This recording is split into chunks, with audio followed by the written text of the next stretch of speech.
और इसका कारण मोदी जी के नेतृत्व में एक तीसरी बार फिर से सरकार बन जाए, इसका निश्चय मैं समझता हूं कि अन्य प्रदेशों की तरह महाराष्ट्र में भी चुनाव यहाँ की जनता ने अपने हाथ में ले लिया है।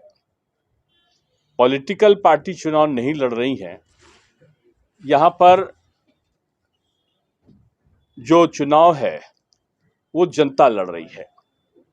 और मैं समझता हूं कि जितनी सीटें हैं उन सीटों पर जो 43 सीटें हैं, अगर हमारे किसी कार्यकर्ता से आप पूछेंगे कि हमारा प्रत्याशी कौन, तो एक ही जवाब मिलेगा कि हमारा प्रत्याशी नरेंद्र मोदी। इस सीट पर, उत्तर मुंबई की सीट पर, मैं समझता हूं कि हमारे देश के सर्वोच्च संस्था राज्यसभा में हमारे पार्टी के नेता और अपने सरल स्वभाव के कारण जिनकी लोकप्रियता पूरे देश में है, आदरणीय पीयूष गोयल जी यहाँ पर लड़ रहे हैं। कार्यकर्ताओं में लोकप्रियता और जनता में विश्वसनीयता, ये उनका एक गुण है। और मैं समझता हूँ इस लोकसभा में भी एक पक्षी चुनाव यहाँ पर दिख रहा है। जहाँ सीटें नहीं घोषित हैं, जल्दी से जल्दी हमारा जो तृतीय चरण के शुरुआत में ही वो सीटें की घोषणा हो जाएगी। कल देवेंद्र फडणवीस जी एक विधिवत एक समारोह में, कार्यकर्ताओं के समागम में चुनाव अभियान का और अधिक सुचारू रूप से चले इसका आगाज करने वाले हैं।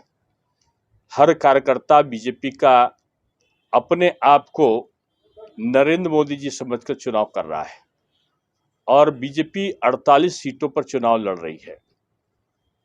हर सीट पर जो हमारे मित्र पक्ष हैं उनमें भी बीजेपी बड़े भाई का रोल अदा कर रही है और उनकी सीटों पर भी अग्रता हासिल करके वो चुनाव लड़ रही है। इसलिए मैं कह सकता हूं कि आने वाले जो 4 जून है, देश तीसरी दिवाली का इंतजार कर रहा है। 6 महीने के अंदर 3 दिवाली, इतिहास का ये एक बड़ा अंग बनेगा। हमने नवंबर में अपना त्योहार दीपावली मना के लक्ष्मी जी की पूजा की थी। हमने 22 जनवरी को राम मंदिर का निर्माण करके रामलला की पूजा की थी।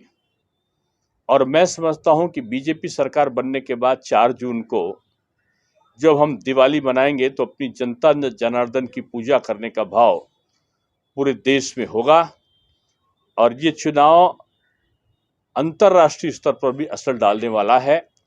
मोदी जी एक विश्व के बड़े नेता बनकर उभरे हैं और इस चुनाव के बाद भारत की स्थिति और मजबूत होने जा रही है।